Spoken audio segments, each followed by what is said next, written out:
Pagi itu dimulai dengan vibe yang suram banget.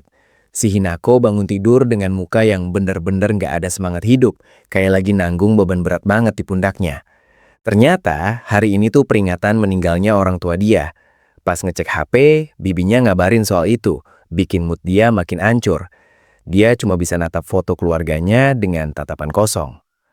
Terus, pas jalan berangkat sekolah lewat pinggir pantai, malah halusinasi lihat keluarganya yang udah nggak ada. Mereka kayak manggil-manggil dia gitu, bikin hati makin nyesek. Saking depresinya, dia sampai berhenti di jembatan dan natap laut lama banget. Di kepalanya tuh dia ngerasa kayak lagi tenggelam di dasar laut. Bener-bener pengen musim panas ini cepet kelar. Nah, pas dia lagi bengong di pinggir pagar, tiba-tiba ada cewek misterius berambut panjang si Shiori yang langsung nyamber megang tangannya karena dikira mau loncat. 危ないですよ。 Si Shiori ini senyumnya aneh banget, matanya biru nyala kayak laut. Dia ngingetin Hinako buat hati-hati, padahal Hinako cuma lagi ngelamun doang, gak niat bunuh diri. Habis ngomong hal-hal aneh, si Shiori langsung cabut gitu aja. Hinako bingung banget sama tingkah cewek itu yang tiba-tiba datang terus pergi ninggalin pesan misterius. Gak lama kemudian di sekolah, temennya si Miko datang-datang heboh minta maaf karena telat. Biasalah, alasan konyol gara-gara ketiduran ngeringin baju. Si Miko ini protektif banget. Dia khawatir setengah mati Hinako kenapa-napa di jalan. Sampai teman-teman sekelasnya pada ngeledekin saking lebaynya dia jagain Hinako. Tapi emang dasar lagi galau, pas pelajaran dimulai pun si Hinako malah bengong lagi. Dia ngerasa seisi kelas tuh kayak ada di dalam air. Bener-bener nggak fokus sama dunia nyata. Pas pulang sekolah, apes banget si Miko malah kena hukuman suruh ngerjain tugas tambahan. Dia panik banget ninggalin Hinako sendirian. Tapi ya mau gimana lagi. Sambil nungguin Miko, Hinako jalan-jalan sendirian di lorong sekolah. Anehnya, dia mulai dengar suara ombak laut yang kenceng banget. Padahal dia lagi di dalam gedung. Dia jalan sampai ke pinggir kolam renang yang dekat laut. Tiba-tiba kakinya ditarik sama bayangan hitam misterius. Dia langsung jatuh ke jengkang, kaget setengah mati. Belum sempat bangun, muncul monster api gede banget dari arah laut. Mukanya nyermin parah, dan makhluk itu natap Hinako kayak lagi lihat makanan lezat. Tiba-tiba, si Shiori muncul dari dalam air, rambutnya basah kuyup. Dia kelihatan kesel banget karena monster itu berani-beraninya ganggu momen dia. Tapi si monster nggak peduli, dia langsung nyerang pakai tentakel hitamnya. Hinako kelempar jauh sampai nyebur ke dalam air. Suasananya chaos banget. Untungnya, Shiori berhasil nyelamatin dia. Pas udah di darat, Shiori natap monster itu dengan tatapan membunuh sambil bilang kalau Hinako itu mangsa dia, bukan buat si monster. Gila sih, tangan si Shiori berubah jadi cakar monster. Sekali tebas, itu monster api langsung hancur lebur meledak jadi butiran cahaya. Powernya nggak ngotak. Abis bantai musuhnya, Shiori jalan nyamperin Hinako dengan baju penuh darah, tapi mukanya senyum manis banget. Sumpah, ini cewek nyeremin tapi cantik. Terus dengan santainya, dia ngaku kalau dia sebenarnya monster laut. Dan alasan dia nyariin Hinako cuma satu, dia pengen makan dagingnya Hinako. Jadi, si Shiori janji bakal ngelindungin Hinako dari monster lain, biar nanti dia sendiri yang bisa makan pas waktunya pas. Psikopat abis. Besoknya di sekolah langsung heboh banget karena ada murid pindahan baru. Namanya ditulis di papan tulis, Omi Shiori. Pas dia balik badan, seisi kelas langsung terpana lihat visualnya yang nggak ngotak. Para cowok langsung sorak-sorai kegirangan dapat teman sekelas cakep. Tapi si Hinako malah diam aja. Dia langsung ngenalin nama itu. Itu nama monster yang kemarin nyelamatin sekaligus ngancem mau makan dia. Karena bangkunya belum siap, guru nyuruh Shiori duduk di kursi kosong di belakang Hinako. Pas Shiori jalan nyamperin Hinako, udah deg-degan parah. Takut bakal dibunuh saat itu juga. Tapi ternyata Shiori cuma senyum manis banget sambil ngenalin diri. Sopan banget, kayak manusia biasa. Hinako sampai bingung. Ini orang sebenarnya mikirin apa sih? Pas jam istirahat, mereka duduk bareng di bangku taman. Shiori ngeliatin bekal makan siang Hinako dengan tatapan super intens, sampai nyebutin satu-satu isi lauknya kayak juri masak. Hinako yang ngerasa canggung nawarin bekalnya, karena Shiori nggak bawa apa-apa. Dia bilang nggak terlalu lapar juga, jadi mending dikasih aja daripada mubazir. Tapi Shiori nolak mentah-mentah. Dia natap Hinako tajam banget, terus bilang, kalau yang mau dia makan itu bukan bekalnya, tapi si Hinakonya sendiri. Sumpah, senyumnya ngeri banget. Hinako akhirnya nanya, kenapa dia nggak dimakan aja kemarin pas di laut? Shiori malah ketawa kecil, terus mulai ngejelasin filosofi aneh soal waktu terbaik buat makan. Shiori ngasih analogi soal peternak hewan ternak yang ngerawat hewan biar dagingnya enak.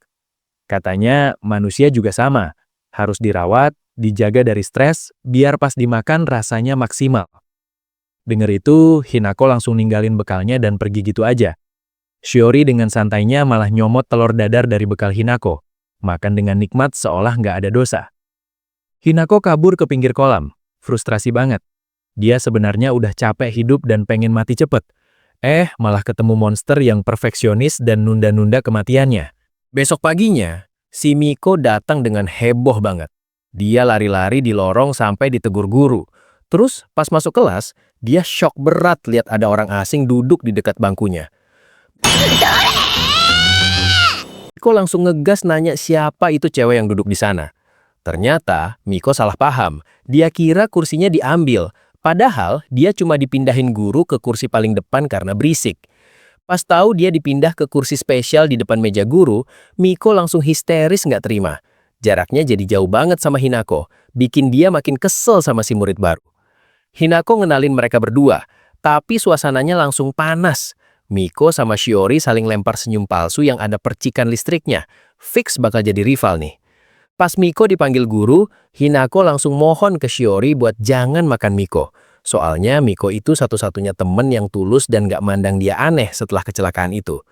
Shiori ketawa dan bilang tenang aja. Katanya Miko kelihatan gak enak rasanya. Ternyata monster punya selera masing-masing. Ada yang suka cowok muda, bayi, atau wanita hamil. Tapi buat Hinako beda cerita. Shiori bilang aroma Hinako itu spesial banget, langka, dan bikin semua monster ngiler. Makanya dia heran kenapa Hinako santai banget padahal lagi diincer. Hinako ngingetin janji Shiori buat ngelindungin dia dari monster lain. Shiori ngiyain sambil senyum licik, bilang dia nggak bakal bagi-bagi, bahkan seujung kuku pun nggak bakal dikasih ke yang lain. Pulangnya, Miko ngajak Hinako mampir ke minimarket. Miko lihat poster festival musim panas dan ngajak Hinako pergi bareng, tapi muka Hinako langsung berubah murung. Hinako teringat masa lalu pas dia ke festival sama keluarganya yang sekarang udah nggak ada. Miko sadar dia salah ngomong dan langsung minta maaf heboh banget karena lupa trauma temennya. Sampai rumah, Hinako sendirian lagi di rumah yang sepi. Dia tiduran sambil nangis, kebayang-bayang kenangan pahit pas keluarganya masih hidup. Suasananya bener-bener depresi. Tiba-tiba bel rumah bunyi. Pas dibuka, ternyata Shiori udah berdiri di sana pakai baju santai. Tanpa dosa, dia ngajak Hinako ke festival musim panas. Hinako nolak karena males keramaian. Tapi Shiori maksa. Alasannya simple dan gila. Jiwa yang sehat bikin daging makin enak. Jadi, dia mau nyenengin Hinako biar rasanya makin mantep pas dimakan nanti. Suasana festival lagi rame banget, tapi si Hinako mukanya asem bener. Dia sebenarnya males, tapi Shiori maksa ngajak dia jalan-jalan dengan alasan biar makanannya jadi lebih enak. Terus Shiori beliin permen apel buat Hinako. Hinako sih nerima aja, dan pas dimakan emang enak. Tapi dalam hati dia kesel karena Shiori ini egois banget main seret anak orang. Makin malam, pengunjung makin padat. Nah, biar nggak hilang, Shiori langsung ngegandeng tangan Hinako. Dia senyum manis banget, tapi buat Hinako senyum itu malah kelihatan nyeremin. Gara-gara digandeng gitu, Hinako malah jadi flashback ke masa kecilnya pas jalan sama keluarganya. Kenangan itu bikin dadanya sesek banget sampai dia nggak kuat nahan nangis. Saking nggak kuatnya nahan emosi, Hinako langsung minta maaf ke Shiori, terus kabur gitu aja. Permen apel yang tadi dia pegang sampai jatuh ke tanah. Pas dia lagi lari, kembang api mulai meledak di langit. Bukannya indah, suara ledakan itu malah bikin Hinako trauma berat. Seolah-olah dia balik lagi ke tragedi kebakaran keluarganya dulu. Shiori akhirnya nemuin Hinako lagi duduk sendirian di tangga gelap dekat kuil. Hinako udah pasrah banget. Bilang kalau dia nggak bakal jadi enak buat dimakan karena lagi depresi. Tiba-tiba ada monster serem nongol di belakang Hinako. Tapi Shiori santai banget. Tangan dia jadi cakar dan langsung nebas tuh monster sampai darahnya muncrat ke muka Hinako. Abis nyelamatin, Shiori malah ngomel. Dia bilang sebenarnya pengen banget ngabisin Hinako sekarang juga. Ngulitin dia hidup-hidup, tapi dia tahan karena rasanya belum pas. Shiori bilang baunya Hinako sekarang kayak paus busuk yang terdampar. Itu bau orang yang pengen mati tapi nggak berani ngomong, dan bagi Shiori itu ngerusak selera makan. Hinako akhirnya cerita kenapa dia kayak gitu. Dulu mobil keluarganya kecelakaan, kebakar, terus nyemplung ke laut. Cuma dia doang yang selamat sendirian. Gara-gara itu, Hinako ngerasa bersalah banget udah hidup. Dia nggak boleh bilang pengen mati demi ngehargain nyawa keluarganya. Makanya dia terjebak dalam penderitaan itu. Dengar curhatan itu, Shiori malah ngasih motivasi aneh. Dia nyuruh Hinako buat hidup bahagia dan nikmatin hidup. Biar nanti pas Hinako udah beneran pengen hidup, rasanya jadi enak pas dimakan. Shiori juga janji gak bakal ngebiarin monster lain nyentuh Hinako. Pokoknya, Hinako itu makanan eksklusif dia. Gak boleh ada yang minta walau cuma seujung jari. Abis suasana jadi agak cair, Shiori pakai kekuatan sihirnya buat ngilangin noda darah di baju mereka. Jadi mereka bisa balik tanpa dicurigain orang. Besok paginya, Hinako ketemu sama Miko di pinggir laut. Miko nanya-nanya soal festival kemarin. Bikin Hinako deg-degan takut ketahuan soal kejadian monster itu. Miko bilang dia lihat dari rumahnya. Hinako panik setengah mati, tahunya Miko cuma lihat kembang apinya doang. Hinako langsung lega banget dengarnya. Hinako sadar kalau Miko itu temen yang berharga banget. Soalnya, abis kecelakaan itu, cuma Miko yang tetap nganggap dia normal dan gak mandang dia pakai tatapan kasihan. Gak lama kemudian, Shiori nongol bawa sapu. Dia minta Hinako tutup mulut soal kejadian semalam ke Miko. Soalnya Miko kelihatan protektif banget. Terus Shiori nunjukin hasil bersih-bersih dia pagi itu. Ternyata ada bangkai kelipan raksasa yang udah dia bantai di halaman sekolah. Gila sih, santai banget dia bunuhnya. しかし想像以上ですね。 Nah, pas Shiori lagi mandangin hasil pembantaiannya itu, tiba-tiba si Hinako datang bawa ember. Niat hati mau piket, malah nemu bangkai monster segede gaban. Hinako langsung bengong shock banget lihat darah di mana-mana. Shiori yang sadar ada saksi mata cuma senyum tipis. Kayak, waduh, ketahuan deh sama bocah ribet satu ini. Gak lama kemudian, Miko muncul sambil ngomel-ngomel. Dia kesel banget karena halaman sekolah jadi kotor pas jam piket. Padahal dia nggak sadar, kakinya udah nginjek darah monster itu. Habis itu, Miko langsung nyamperin Shiori. Dia natap tajam banget sambil bilang kalau Shiori itu baunya amis. Bau monster pemakan manusia yang udah kecium dari awal mereka ketemu. Miko langsung ngegas. Dia ngaku kalau selama ini dia udah ngabisin siapa aja yang berani ngincer Hinako. Dia bersumpah nggak bakal ngampunin siapapun yang nyoba nyentuh temennya itu. Pas Hinako balik lagi, si Miko langsung berubah drastis 180 derajat. Dari yang tadi sangar mau ngebunuh, langsung jadi cewek imut banget yang ceria banget, seolah nggak terjadi apa-apa. Terus mereka cabut ke kafe buat makan kue. Di sana Miko kelihatan happy banget motoin Hinako, sambil mati-matian nyangkal kalau dia abis ribut sama murid baru itu. Sementara itu di sekolah, Shiori nyusup ke ruang guru pas lagi sepi. Dia pakai trik ngilang buat nyolong buku daftar siswa, mau nyari info soal Hinako sama si Miko ini. Sorenya di pinggir pantai, pas Hinako sama Miko lagi asik ngobrol, tiba-tiba Shiori muncul ngehadang mereka sambil bawa buku daftar siswa yang dia colong tadi. Shiori langsung mojokin Hinako. Dia nanya dengan nada serius, "Lu yakin si Miko ini beneran temen lu?" Suasananya langsung jadi tegang banget. Tanpa babi-babu, Shiori langsung megang tangan Hinako dan make sihirnya. Dia maksa Hinako buat nginget masa lalunya yang sebenarnya, ngebuka paksa ingatan yang terkubur. Gara-gara sihir itu, Hinako langsung ketembar keingatan masa kecilnya yang kelam. Dia nangis kejar nyariin ortunya yang hilang, dan di situ ada bayangan Miko yang nyamperin dia.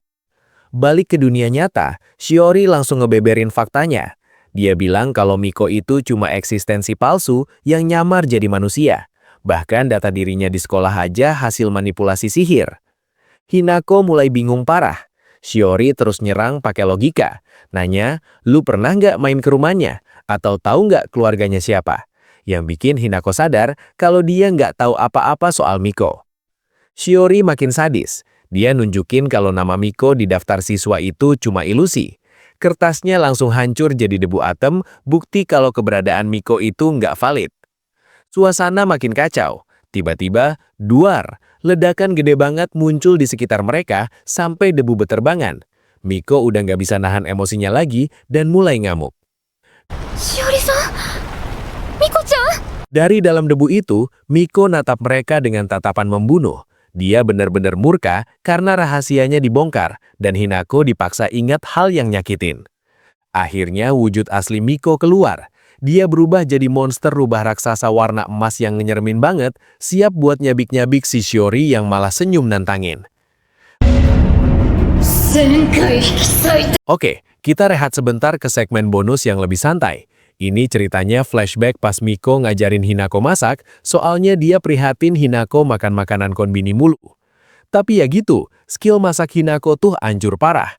Telur gosong, bakso mentah, sosis meledak, dapur udah kayak kapal pecah gara-gara ulah dia. Meskipun rasanya pasti nggak karuan, Miko tetap makan masakan gagal itu sambil senyum dan bilang enak demi nyemangatin temennya. Tulus banget sih ini anak. Berkat latihan keras sebulan penuh, akhirnya Hinako berhasil bikin bekal yang layak makan. Miko sampai terharu banget lihat progresnya. Benar-benar bestie idaman. Suasana langsung tegang banget bro. Si Shiori tiba-tiba ngaku kalau sebenarnya dia yang selama ini ngelindungin Hinako, bukan Miko. Jelas aja, Miko langsung panas dengar omongan itu. Terus, Shiori mulai pamer kekuatannya. Dia make mantra dari kertas hitam gitu buat manipulasi ingatan sama panca indera orang. Makanya dia bisa nyusup tanpa ketahuan. Gak pakai lama, Shiori langsung nyerang Hinako pakai tangan monster raksasa dari langit. Gila, itu kalau kena bisa gepeng seketika. それが妖怪の常套手段。 Tapi untungnya Miko gercep. Dia langsung berubah jadi wujud rubah raksasanya buat nahan serangan itu. Miko benar-benar murka. Dia teriak gak bakal ngampunin siapapun yang nyentuh Hinako. Nah, abis itu kita dikasih lihat flashback masa lalu. Pas Hinako masih kecil dan lagi depresi banget, tiba-tiba Miko datang dengan cerianya buat nemenin dia. Ternyata persahabatan mereka emang udah sedalam itu bro. Miko selalu ada buat ngehibur Hinako yang kesepian, bener-bener bestie dari orok. Balik lagi ke masa sekarang di pantai. Miko dalam wujud rubah masih natap tajam ke arah Shiori, siap buat nyabik-nyabik musuhnya itu. Shiori malah manas-manasin, bilang kalau Miko itu terlalu manusiawi buat ukuran siluman. Miko nyuruh Hinako mundur biar gak kena imbas pertarungan mereka. Tanpa babi-babu, Miko langsung nyunduk Shiori sampai ke pental jauh. Anjir, itu hantamannya keras banget sampai bikin tanah retak. Tapi si Shiori ini emang badak, dia bangun lagi kayak gak ada apa-apa. Dia malah ceramah soal bedanya dewa tanah sama siluman biasa. Pas Shiori mau lancat buat nyerang lagi, Hinako nekat banget nyegat di tengah-tengah. Dia megang tangan monsternya Shiori sambil teriak nyuruh mereka berhenti. ちょっとタイムで。 Tiba-tiba Miko ambruk dan balik ke wujud manusia sambil muntah-muntah. Hinako langsung panik banget ngeliat temennya kesakitan gitu. Shiori ngejelasin kalau Miko itu sebenarnya lagi sekarat karena nahan lapar. Dia ngelawan insting buasnya buat makan manusia bisa tetap sama Hinako. Hinako langsung sadar, pantesan selama ini Miko sering banget sakit-sakitan. Ternyata itu semua karena dia nahan diri biar nggak nyakitin Hinako. Shiori nawarin diri buat gantiin Miko jagain Hinako, bacanya mangsain. Tapi Miko nolak mentah-mentah.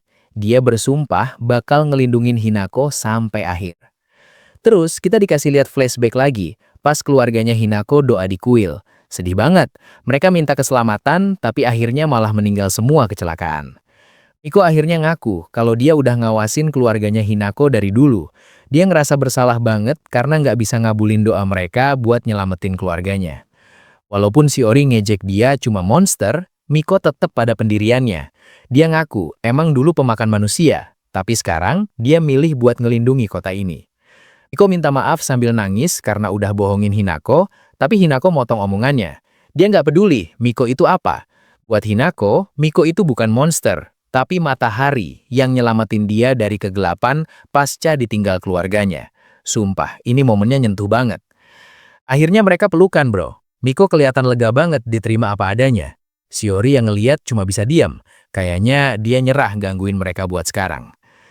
やっぱりここで殺しておきましょう。 Di post credit, Shiori malah iseng banget. Dia pamer kemampuan berubah wujudnya. Jadi guru seksi lah, jadi adek gemes lah, cuma buat nanya tipe idealnya Hinako. Ada-ada aja emang. Suasana lagi emosional banget nih. Hinako megang tangan Miko sambil bilang kalau selama ini Miko selalu ada buat dia. Dia nganggep Miko itu teman berharganya, gak peduli identitas aslinya apa. Terus, tiba-tiba ada flashback ngeri banget anjir. Kelihatan wujud aslinya Miko yang rubah raksasa itu nekat ngegigit putus ekornya sendiri sampai darah muncrat kemana-mana. Gila, itu pasti sakit banget. 妖怪に付け入られるんだよ。 Balik ke masa sekarang, Shiori, cewek rambut hitam panjang itu, langsung nyeletuk. Dia ngejelasin kalau ekor yang digigit putus tadi itu sumber kekuatannya Miko. Jadi Miko rela ngebuang kekuatannya sendiri demi tetap bisa bareng Hinako. Miko cuma bisa nunduk sambil ngaku kalau dia emang bego. Dia nyesal kenapa gak dari dulu ngelakuin itu dan malah mentingin statusnya sebagai siluman kuat, padahal yang dia mau cuma jadi temennya Hinako. Tapi Hinako gak peduli sama sekali. Dia natap Miko dalam-dalam terus bilang dia pengen jadi temennya Miko lagi, gak peduli mau dia siluman atau bukan. Dengar omongan tulus gitu, pertahanan Miko langsung runtuh. Dia nangis kejer sambil meluk Hinako erat banget. Momen ini benar-benar bikin hati adem liatnya. Chilori yang dari tadi nontonin cuma senyum-senyum licik aja. Dia mutusin buat gak jadi nyerang hari ini demi ngehargain Hinako. Tapi abis itu dia malah manas-manasin Miko soal kekuatannya yang udah hilang. Miko langsung ngegas gak terima dikatain lemah. Kocaknya, pas Shiori nyebut namanya Miko dengan santai, si Miko langsung ngamuk gak terima dipanggil akrab gitu. Tom and Jerry banget dah mereka. Pas malamnya, abis nganter Hinako masuk rumah, suasana langsung berubah serius. Shiori nanya kenapa Miko masih nempel di situ padahal urusannya udah kelar. Miko ngejelasin kalau dia masih punya sisa 4 ekor buat ngelindungi Hinako. Shiori sih santai aja, dia malah ngancem kalau lapar banget, dia bakal nyari mangsa lain, bukan Hinako. Terus mereka bahas soal kenapa Hinako jadi inceran para siluman. Ternyata Miko udah sadar dari lama kalau bau darahnya Hinako berubah jadi enak banget abis kecelakaan waktu itu. Miko akhirnya ngaku kalau dia udah kewalahan ngelawan siluman-siluman yang datang terus. Dia bahkan bilang terima kasih ke Shiori. Karena kalau Shiori nggak datang, mungkin dia bakal mati konyol karena gengsi. Nah, di sini Miko bikin keputusan gila. Dia bakal manfaatin Shiori buat jadi bodyguardnya Hinako. Dia nyuruh Shiori ngelindungin Hinako mati-matian sampai tiba waktunya Shiori sendiri yang makan Hinako. あの子のためにお前を使いつ Besok siangnya di sekolah, Miko lagi asik ngerayain persahabatan barunya sama Hinako pakai jus kotak. Si Shiori dengan muka tanpa dosa ikutan nimbrung di situ. Miko jelas ngamuk-ngamuk gak terima. Tapi sialnya, teman sekelasnya datang ngingetin kalau Miko ada tugas di perpus. Miko panik banget karena lupa. Mau gak mau, Miko harus pergi. Sebelum cabut, dia ngasih tatapan maut ke Shiori sambil ngancem jangan sampai nyentuh Hinako seujung kuku pun. Shiori cuma ketawa-ketawa aja. Tinggal berdua, Shiori nyoba ngehasut Hinako soal Miko yang sibuk banget. Tapi Hinako malah seneng. Dia nganggap Shiori sama Miko itu akur. Padahal mah aslinya kayak kucing sama anjing. Hinako bilang kalau dia seneng banget Shiori ada di situ. Dia ngerasa tenang kalau nanti dia mati dimakan, Miko nggak bakal sendirian karena ada Shiori. Polos banget ini anak. Pas hari liburan, Hinako sama Shiori janjian ketemuan di stasiun. Shiori pakai dress putih sama topi jerami. Cakep banget sih, beda banget vibe-nya pas pakai seragam. Ternyata mereka jalan-jalan ke daerah pantai. Hinako sempet ragu karena dia nggak bisa berenang.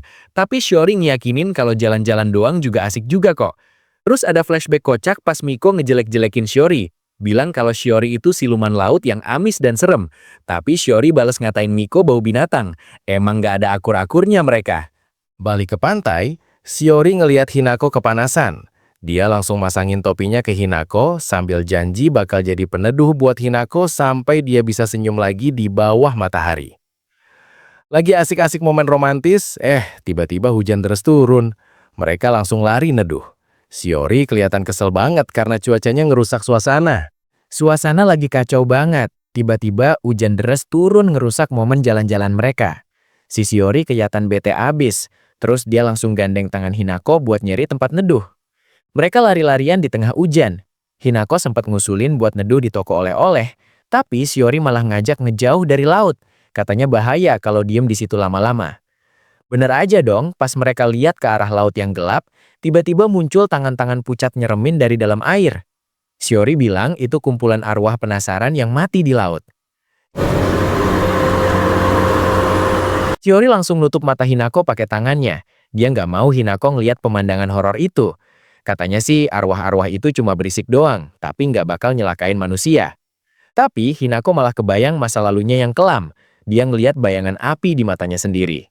Dia nanya apa keluarganya ada di antara arwah-arwah itu. Tapi Shiori malah bercanda, bakal nyeret mereka kalau emang ada. Akhirnya mereka sampai di tempat neduh, tapi hujannya makin gila. Hinako udah basah kuyup kedinginan, tapi dia sok kuat bilang nggak apa-apa pas Shiori nyuruh lepas jaketnya. Shiori nggak tega ngelihatnya, dia maksa buka jaket Hinako. Nah, pas jaketnya kebuka, kelihatan jelas banget bekas luka bakar yang parah di lengan sama bahu Hinako. Sumpah ngilu liatnya. Hinako langsung minta maaf, dia malu banget badannya kelihatan kotor gitu. Dia bilang bagian yang ketutup malah lebih parah lukanya, takut bikin Shiori ilfeel. Tapi reaksi Shiori malah santai banget. Dia bilang nggak peduli mau wadahnya cantik atau hancur, yang penting isinya tetap Hinako. Dia meluk Hinako erat banget biar nggak kedinginan. Besoknya pas cuaca udah cerah, Shiori tiba-tiba lari beli sesuatu. Ternyata dia beliin oleh-oleh buat Hinako sebagai permintaan maaf gara-gara jalan-jalan kemarin gagal total. Di sekolah, Hinako ngasih oleh-oleh itu ke Miko. Si Miko senangnya bukan main, langsung meluk Hinako sambil ngajak liburan bareng. Terus, Miko minta tolong Hinako ikut Gashuku basket buat gantiin manajer. Hinako mau ikut, tapi syaratnya Shiori harus diajak juga. Pas banget, Shiori nongol di belakang mereka sambil senyum licik, bikin Miko langsung keki setengah mati. Miko curiga ada apa-apa antara mereka berdua, tapi Shiori malah manas-manasin. Akhirnya mereka ribut kocak gitu. Si Shiori nahan kepala Miko pakai satu tangan sampai Miko nggak bisa nyerang. これが身長8センチのさ。 Sampai di tempat Gashuku, Hinako ketemu sama ibu asrama yang tangannya lagi cedera, ditemenin sama cewek namanya Ayame. Si Shiori natap Ayame tajam banget, kayak ada yang nggak beres sama cewek itu. Pas latihan basket, Shiori nyamperin Miko yang lagi teriak-teriak. Shiori ngeledek Miko yang kerjaannya cuma ngomel doang, sementara Hinako sibuk masak di dapur. Mereka malah jadi debat serius soal Hinako. Miko kesel karena Shiori cuma manfaatin Hinako, tapi Shiori ngebalikin omongan kalau sebenarnya Miko tahu keinginan mati Hinako tapi pura-pura bego. Shiori dengan entengnya bilang kalau dia tetap di sisi Hinako justru karena dia punya hasrat buat makan Hinako. Beda sama Miko yang munafik. Miko langsung diem skakmat denger itu.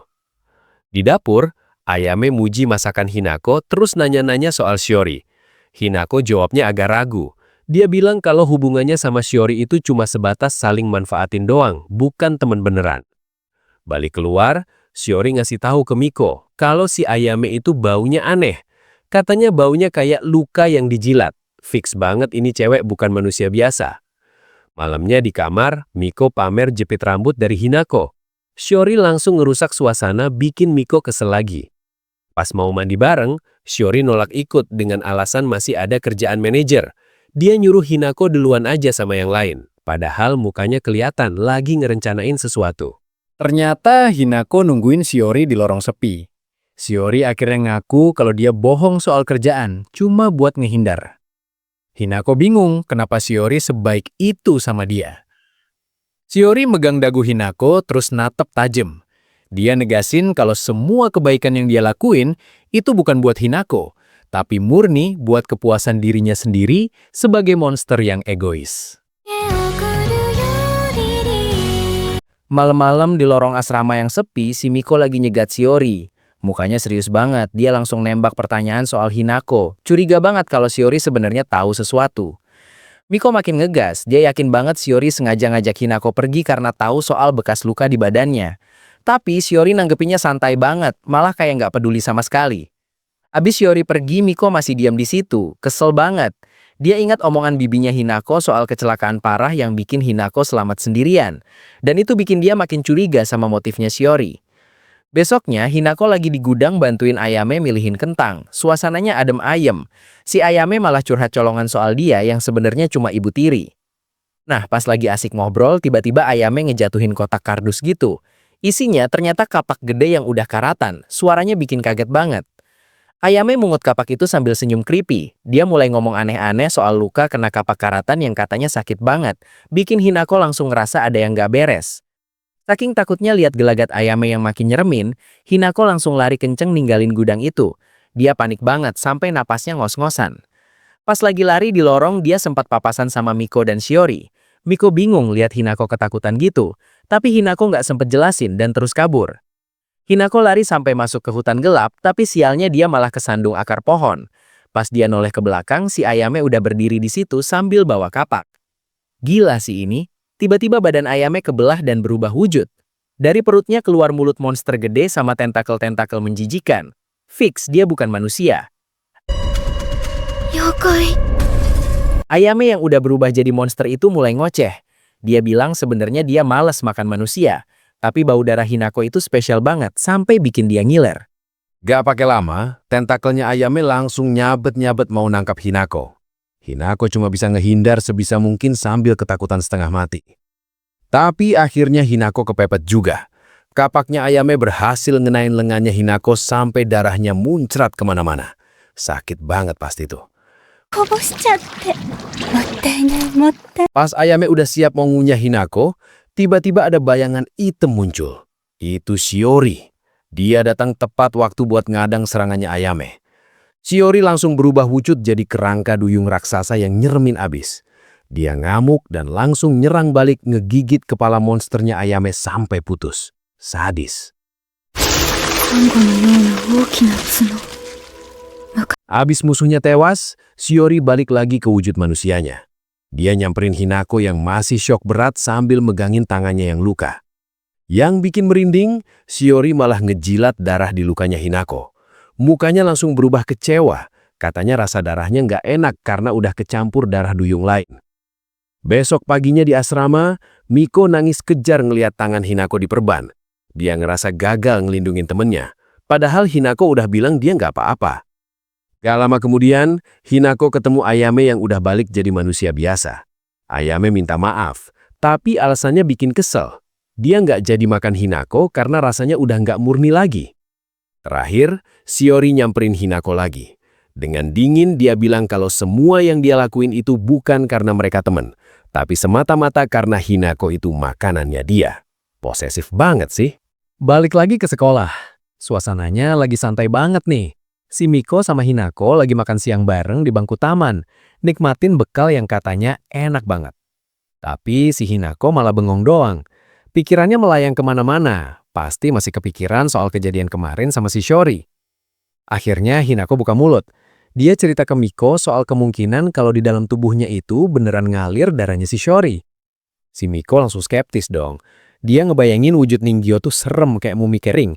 Jadi nggak mungkinlah cewek secantik Shiori itu siluman ikan. Nah, saking penasarannya, si Hinako malah nyodorin tangannya ke Miko, nyuruh dia ngejilat lukanya buat ngetes rasanya. Polos banget anjir. もうだい Jelas aja si Miko langsung panik gila. Dia mundur ketakutan sambil teriak-teriak. Nggak nyangka temennya bakal senekat itu. Biar nggak makin ngaco, Miko ngusulin buat langsung ngelabrak Shiori aja. Semangat banget dia mau berburu siluman ikan sepulang sekolah. Apesnya, pas udah semangat 45, Miko baru sadar kalau hari ini dia ada jadwal piket kebersihan. Gagal deh jadi pemburu. Jadinya Hinako nunggu sendirian di halte bus tua gitu. Suasananya sepi banget, pas banget buat momen konfrontasi. Gak lama kemudian, Shiori muncul dari balik tiang kayak hantu. Dia senyum santai banget, seolah udah tahu Hinako bakal nunggu di situ. バレてました？ Di sini, Shiori akhirnya ngaku. Dia bilang kalau mereka sebenarnya udah pernah ketemu, bahkan sering banget dia ngawasin Hinako dari dekat. Terus Shiori makin agresif. Dia megang wajah Hinako sambil natap tajam. Dia negesin lagi kalau tujuannya cuma satu, makan Hinako. Masuk ke flashback masa lalu yang gelap banget. Ternyata dulu Hinako pernah kecelakaan bus parah sampai meledak dan kebakar hebat. その事故によっておそらく Di tengah kobaran api itu, Shiori datang nyelamatin Hinako kecil yang udah sekarat dengan cara ngasih darahnya lewat mulut. Shiori jelasin kalau awalnya darah itu cuma buat jimat pelindung, tapi gara-gara lukanya parah banget, darahnya malah nyatu total sama tubuh Hinako secara instan. Balik ke masa kini, Shiori bilang jangan GR dulu. Dia nyelamatin Hinako bukan karena kasihan, tapi biar makanannya nggak basi sebelum waktunya. Besoknya, plot twist nih. Malah si Miko yang kejebak jalan berdua sama Shiori. Mukanya Miko udah bete banget dipaksa kancan. Mereka pergi ke kebun binatang, Miko yoba enjoy lihat hewan-hewan lucu, tapi Shiori di sebelahnya senyum-senyum misterius yang bikin merinding. Pas lagi lihat atraksi penguin makan ikan, Miko nyoba nyairin suasana dengan ngirim foto ke Hinako, tapi Shiori malah diem aja ngeliatin. Terus, Shiori mulai ngomongin filosofi gelapnya. Bagi dia, semua manusia dan hewan di situ cuma onggokan daging yang nunggu giliran buat dimakan. Miko langsung ngegas. Dia nggak terima cara pandang Shiori yang ngerendahin nilai kehidupan. Debat panas pun terjadi di pinggir kandang penguin. Tapi diam-diam, sebenarnya Shiori ingat masa lalunya. Dulu dia pernah nyoba hidup bareng manusia, tapi ujung-ujungnya selalu berakhir tragis. Abis itu, pas lagi jalan berdua di kebun binatang, si Shiori malah cerita dongeng serem. Dia bilang dulu pernah nyamar jadi anjing laut di teluk, terus nungguin anak-anak manusia yang dibuang ke sana. Parahnya lagi, dia ngaku kalau anak-anak itu dia jadiin cemilan. Si Miko sampai gedek banget dengernya, tapi si Shiori malah senyum tanpa dosa, bilang sayang kalau dibuang. Tapi ada satu bocah yang nggak dia makan karena rasanya nggak enak. Akhirnya si Shiori malah miara tuh bocah selama beberapa tahun, sebelum akhirnya dia cabut pindah lapak. Nah, pas ditinggal pergi, tuh bocah ngamuk sejadi-jadinya. Dia ngerasa dikhianatin banget sampai sumpah serapah bakal ngebunuh si Shiori suatu hari nanti. Gilanya, sebagai hadiah perpisahan, si Shiori malah ngasih dagingnya sendiri buat dimakan sama tuh bocah. Si Miko langsung melongo, nggak habis pikir sama jalan pikiran si Shiori yang ngasih daging duyung ke manusia. 私の肉です。 Gara-gara makan daging itu, bocah jadi abadi dan beneran ngeburu si Shiori terus-terusan. Tapi buat si Shiori yang bosan hidup, itu cuma hiburan semata. Singkat cerita, abis kena beledakan bom pas perang, tubuh si Shiori ancur parah. Dia cuma bisa ngapung di lautan selama 20-an tahun sambil nunggu badannya numbuh lagi. Selama ngapung itu, dia ngerasa kesepian banget. Dia sadar kalau dia nggak punya siapa-siapa, nggak punya keluarga, dan nggak bisa nyambung sama makhluk apapun di dunia ini. Sampai akhirnya dia terdampar di pantai dan ketemu sama bocah kecil yang pakai topi jerami. Itu pertama kalinya dia lihat si Hinako pas masih kecil. Anehnya, si Hinako kecil ini nggak takut sama sekali lihat wujud monster si Shiori. Dia malah penasaran dan ngira si Shiori itu ikan gede yang lagi sakit. Gak cuma itu, si Hinako malah balik lagi bawa bekal makan siang. Dia nyuapin si Shiori telur dadar seolah-olah lagi ngasih makan kucing liar. Polos banget anjir. Sejak itu, si Hinako rajin banget jengukin si Shiori sambil bawa jajanan. Padahal si Shiori bisa aja nyaplok dia kapanpun, tapi entah kenapa dia nggak tega. Puncaknya pas si Hinako meluk wajah seremnya si Shiori. Di situ hati si Shiori langsung luluh lantak. Dia ngerasa akhirnya ada satu makhluk yang nerima dia apa adanya. 彼女が触れた瞬間、 Saking sayangnya, si Shiori sempat mikir pengen makan si Hinako biar bisa bareng selamanya. Tapi dia sadar kalau dia lakuin itu, senyum tulus si Hinako bakal hilang selamanya. Pas waktunya pisah, si Shiori nekat ngasih setetes darahnya ke mulut si Hinako. Dia berharap darah itu bisa ngelindungi si Hinako biar tetap sehat dan panjang umur. Abis itu dia pergi sambil berdoa biar si Hinako bahagia. Nggak taunya, nggak lama abis itu kapal yang ditumpangi Hinako meledak dan keluarganya tewas semula. Tahun-tahun kemudian, si Shiori nemu sapu tangan yang ada bercak darahnya Hinako. Dari baunya dia tahu kalau darah itu udah nyampur sama darahnya dan mancing monster lain. Paniklah dia. Si Shiori langsung ngebut nyari keberadaan si Hinako karena tahu nyawanya lagi terancam gara-gara darah itu. Balik ke masa sekarang, si Shiori ngaku ke Miko kalau dia seneng Hinako selamat, meskipun harus hidup sendirian. Dia cuma pengen Hinako tetap ada di dunia ini. Dengar alasan itu, si Miko langsung ngegas. Dia marahin si Shiori abis-abisan karena sok tahu dan gak mau ngomong jujur ke Hinako soal perasaannya. 好きだった。だから、一人だけ生き残ったひな子が。 Dasar bebal, si Shiori malah senyum-senyum doang. Si Miko makin kesel dan nyuruh si Shiori buat ngomong langsung ke Hinako biar nggak ada salah paham lagi. Akhirnya, meski sambil ngomel-ngomel, si Miko tetap nyeramahin si Shiori biar berhenti main rahasia-rahasiaan. Si Shiori cuman bisa ketawa lihat tingkah temannya itu. Cerita dibuka sama memori masa lalu si Hinako pas masih bocil. Dia lagi main di pantai, terus dengan polosnya nawarin kerang ke makhluk misterius yang wujudnya serem banget kayak monster laut. Makhluk itu nunjuk kerang putih yang gede, tapi si Hinako kecil malah bingung. Dia mikir itu kegedean buat dia, mungkin lebih cocok jadi kalung. Padahal makhluk itu niatnya mau ngasih ke dia. Pas makhluk itu mulai ngehilang di telan cahaya, si Hinako malah ngangkat kerangnya sambil senyum. Dia bilang kerang itu lebih cocok buat si tuan ikan biar makin kinclong, soalnya di kepalanya udah ada mahkota ranting gitu. Mimpi itu buyar, dan kita balik ke masa kini. Hinako bangun tidur dengan muka yang suram abis. Dia matiin alarm, terus ngecek HP-nya, ada chat dari si Miko yang udah nungguin dia di sekolah. Tapi bukannya siap-siap, dia malah naruh HP-nya lagi di bawah bantal. Mukanya bener-bener gak ada semangat hidup, kayak orang yang lagi nanggung beban dosa sedunia. Di sekolah, si Miko yang lagi nungguin malah dapat kabar buruk. Hinako ngechat kalau dia sakit dan gak masuk. Miko langsung lemes, tapi dia tetap berusaha senyum pas ditanya teman sekelasnya. Gak lama, si Shiori nyamperin Miko. Dia nyaranin buat jenguk si Hinako. Si Shiori senyum tipis sambil bilang kalau diem doang gak bakal nyelesain masalah, dan dia gak mau Hinako kenapa-napa. Miko langsung ngegas, nyuruh si Shiori diam aja. Dia mutusin buat pergi sendiri karena ada hal penting yang mau diomongin. Si Shiori malah nyindir kalau dia iri lihat mereka bisa ngobrol enak. Suasana jadi agak berat pas Miko mulai ngomongin soal sifat siluman yang egois. Tapi ujung-ujungnya dia ngaku kalau mereka harus berubah biar bisa hidup bareng sama Hinako. Si Shiori cuma bisa setuju aja. Nah, abis ngomong serius, Miko langsung dorong si Shiori dari mejanya. Katanya sih risih, tapi si Shiori malah ketawa-ketawa sambil nitip salam buat Hinako. Pulang sekolah, si Miko beneran mampir ke rumah Hinako bawa es krim. Dia teriak-teriak manggil dari luar sampai akhirnya si Hinako bukain pintu dengan muka lemes. Di dalam, mereka makan es krim bareng. Miko nyoba ngehibur Hinako, bilang kalau dia kelihatan sehat-sehat aja. Terus Miko mulai nyampein pesan-pesan dari si Shiori. Miko bilang walau Shiori itu nyebelin, dia bersyukur Hinako masih hidup gara-gara dia. Tapi omongan ini malah bikin Hinako nanya balik. Lu seneng cuma gue doang yang selamat? Miko jujur banget. Dia bilang walau sedih keluarga Hinako meninggal, dia tetap seneng Hinako masih ada. Hinako berterima kasih, tapi matanya udah berkaca-kaca parah. Pecah deh tangisannya.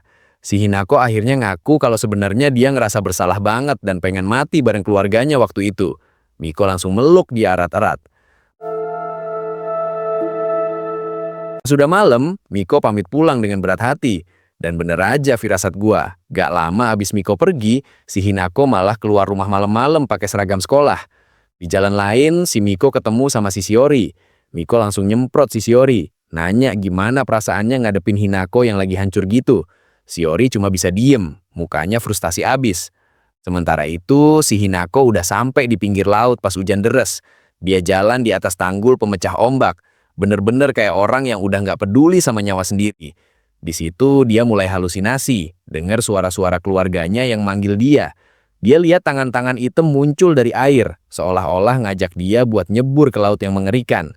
Sambil nangis, dia ingat kata-kata si Shiori yang nyuruh dia hidup. Tapi rasa bersalahnya lebih gede. Dia ngerasa nggak pantas buat hidup sendirian sementara keluarganya udah nggak ada. Akhirnya pertahanannya runtuh. Si Hinako nekat loncat ke laut yang lagi ngamuk itu. Dia langsung tenggelam di telan ombak hitam yang nyeremin. Pas udah di air, dia baru sadar kalau dia takut mati. Dia berusaha gapai-gapai permukaan, tapi ombaknya ganas banget. Pas dia hampir nyerah, ada tangan yang nyaut tangan dia. Ternyata itu si Shiori. Dia narik Hinako keluar dari air dan bawa dia ke pinggir. Mereka berdua basah kuyup, napas ngos-ngosan di tengah hujan.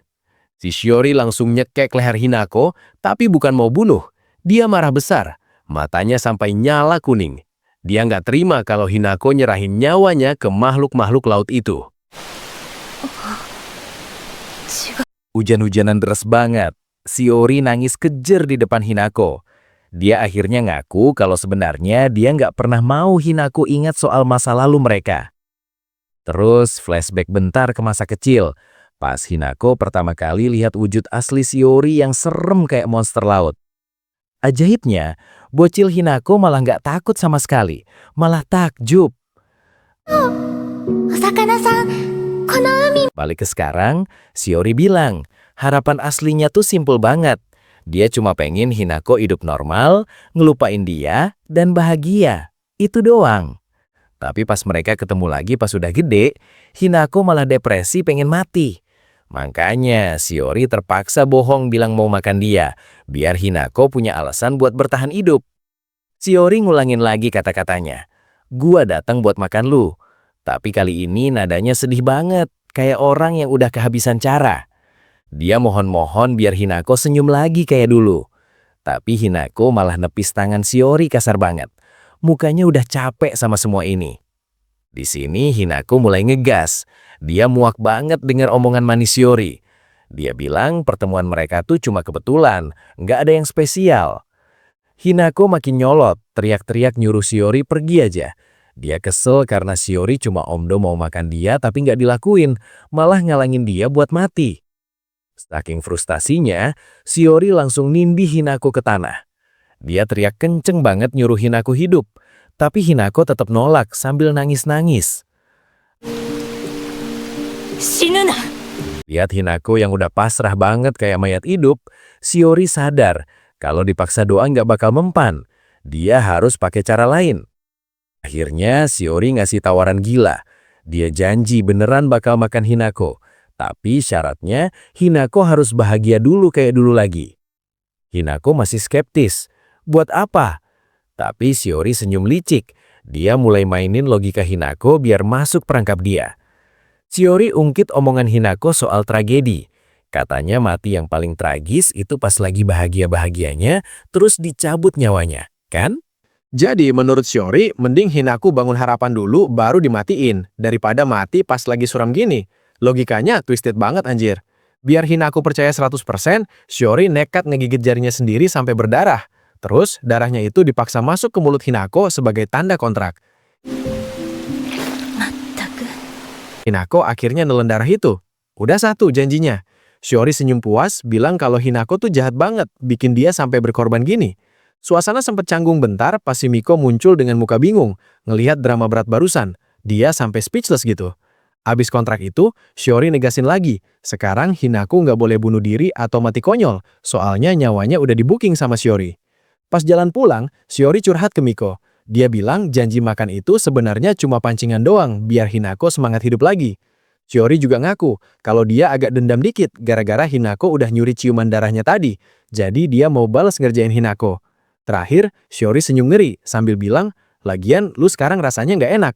Dia bakal sabar nunggu sampai Hinako bener-bener mateng dan bahagia. Gila, suasananya langsung tegang banget bro. Di tengah hujan deres, si Shiori malah ngomongin janji buat makan Hinako.